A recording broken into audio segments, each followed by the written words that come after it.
Thank you so much, Honorable House Chair, or Progressive House Chair.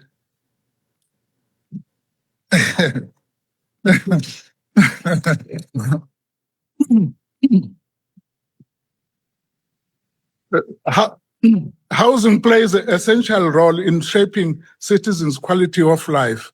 The environment we live in determines what schools we go to, our access to clinics, the job opportunities available to us, and everything in between. The IFP welcomes this debate on Budget Vote 33 as an opportunity to enhance the quality of housing across the country. We welcome this department's commitment to creating an equitable national housing landscape. We are pleased that this has been translated into the budget allocation by granting the largest portion of funds to Program 2, which revolves around housing subsidies and land development. This indicates the significant commitment to enhancing the quality of human settlement across the country. However, Honorable House Chair, we strongly emphasize that this funding is only impactful insofar as it's translated into a practical action. Consequently, we note with concern the lack of details surrounding the informal settlement upgrades. Although this constitutes the second largest portion of budget with 7 billion rand granted to informal settlement upgrade under Program Phase 3, there is a lack of a measurable outcome regarding the progress. We propose the implementation of practical quantification result that through initiatives like Turkey Rollout Housing Development, informal settlement dwellers are one of our country's most vulnerable demographics, and it is essential that we take every possible step to grant them a safe housing. Similarly, we appreciate the department's policy focus on alternative housing delivery models. However, we advocate for a shift away from abstract planning towards tangible solutions.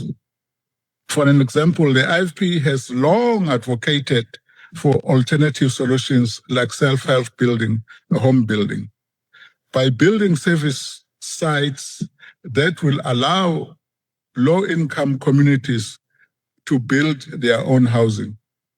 The department will accelerate its goal of providing equitable housing for all as set out in the medium-term development plan.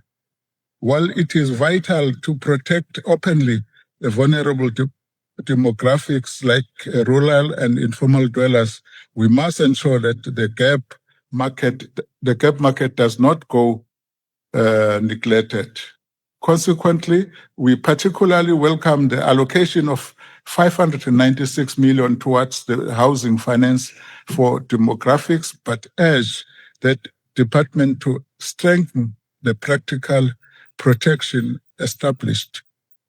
We strongly advocate that the maximum qualifying income for subsidy housing is increased from 3,500 to 5,500. This increase will allow the department to identify and support more citizens who desperately require additional assistance to maintain the sustainable quality of housing. We note the lack of allocation related to the housing partnership with the private sector and emphasize that the value that can offer South African citizens.